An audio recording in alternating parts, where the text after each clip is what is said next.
Hi అండి, అందరికీ నమస్కారం. రీసెంట్గా మా మిమిక్రీ మిత్రులు వేణుగోపాల్ గారు మా నుండి దూరం అయ్యారు, కాలం చేశారు. ఎప్పుడు యాక్టివ్గా ఉండేవారు ఆయన. అంటే 62 years ఏజ్ ఉన్నా సరే చాలా పర్ఫార్మెన్స్ వైజ్గా కూడా చాలా యాక్టివ్గా ఉండేవారు. ఆయన బైక్ నడుపుతూ ఉండేవాడు, స్కూటీ కూడా కాదు. సడన్గా ఆయనకి హార్ట్ స్ట్రోక్ వచ్చి ఆయన వెళ్ళిపోవటం అనేది నిజంగా చాలా చాలా బాధ అనిపిస్తుంది. యాజ్ ఏ మంచి కళాకారుడు అనేది పక్కన పెడితే ఆయన ఒక మంచి వ్యక్తి, పాజిటివ్ మైండ్ సెట్ ఉన్నటువంటి వ్యక్తి అనమాట. అటువంటి మనిషిని కోల్పోవడం అయితే నిజంగా చాలా బాధ అనిపిస్తుంది. ఎందుకంటే మనుషులు చాలామంది ఉంటారు, కానీ అలాంటి మనసున్న మనుషులు చాలా తక్కువ మంది ఉంటారు. కళ ఎంత గొప్పదో ఆయన మనసు కూడా అంతకన్నా మించి గొప్పది. ఆయనతో నాకున్న పరిచయం ఒక 10 ఏళ్ల నుండి ఉంది. ఎక్కడ మిమిక్రీకి సంబంధించినటువంటి ఫంక్షన్ ఉన్నా ఆయన అటెండ్ అయ్యేవారు. అలాగే వేణుగోపాల్ గారు అనగానే గుర్తొచ్చేది నరేష్ గారు. వారిద్దరూ 20 సంవత్సరాల గ్యాప్ ఉన్నా సరే ఒక స్నేహితుల్లాగా ఎన్నో ప్రోగ్రామ్స్ చేశారు.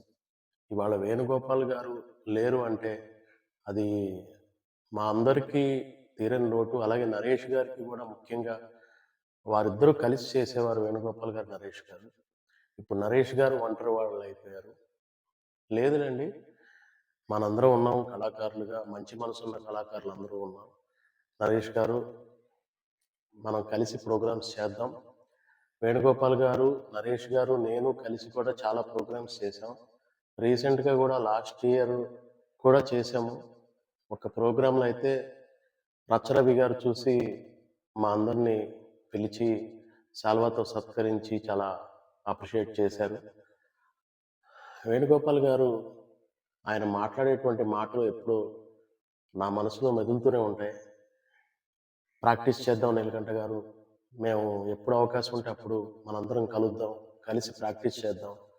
ఇంకా నేను ఆయన ఆర్టీసీలో కండక్టర్గా చేశారు. కండక్టర్గా చేసి రీసెంట్గానే రిటైర్డ్ అయ్యారు. రిటైర్డ్ అయిన తర్వాత నేను ఫ్రీగా ఉంటాను, కళకి దగ్గరగా ఉంటాను, మనం ఇంకా కలిసి ఎన్నో ప్రోగ్రామ్స్ చేద్దామని చెప్పి అన్నారు. బ్యాడ్ లక్, ఆయనతో ఇప్పుడు ఎన్నో ప్రోగ్రామ్స్ షేర్ చేసుకుని చేద్దామని అనుకున్నాం. మాకు ఆయన ఉంటే ఒక ధైర్యం అనమాట. ఆయన ఎన్నో సౌండ్స్, అద్భుతమైనటువంటి సౌండ్స్ ఇమిటేషన్ చేస్తారు. నేను వాయిస్ ఇమిటేషన్ చేస్తే ఆయన సౌండ్స్ ఇమిటేషన్ చేసి ఆ ప్రోగ్రామ్ని చాలా రక్తిగట్టించేవాళ్ళం. అటువంటిది నేనైతే అనుకోలేదు, అసలు ఇలా జరుగుతుందో అనుకోలేదు. పోనీ ఏదన్నా హెల్త్ ఇబ్బంది ఉండి వయసు మీద పడి చాలా ప్రాబ్లం ఉంది అనుకుంటే పోనీ అలా జరిగింది అనుకోవచ్చు. కానీ మాతో పాటు అంత యాక్టివ్గా ఉన్న మనిషి చనిపోవటం అనేది, మనిషి ఎప్పటికైనా సరే తప్పదు, మనం ఎవరైనా సరే పోవాల్సిందే. కానీ కాకపోతే కొంత మంచి మనుషులు, మంచి స్నేహాలు, మంచి పరిచయాలు ఏంటంటే అంత తొందరగా మర్చిపోలేము. వారు పోయినా సరే వారి జ్ఞాపకాలు ఉంటాయి. కరోనా టైంలో కూడా ట్యాంక్ బండ్ దగ్గరికి వెళ్ళి రవీంద్ర భారతి ఆ గ్రౌండ్లో కూర్చుని ఈ వాయిస్ ఇలా ఉంటుందండి, ఈ వాయిస్ ఇలా ఉంటుంది, ఆయన సౌండ్స్ చెప్పేవాళ్ళు, నేను వాయిస్ చెప్పేవాడిని. అట్లా కలిసి డిస్కషన్ చేసుకునేవాళ్ళం. మా ఆఫీసుకు కూడా వారు ఎప్పుడన్నా వీలున్నప్పుడల్లా వచ్చేవారు.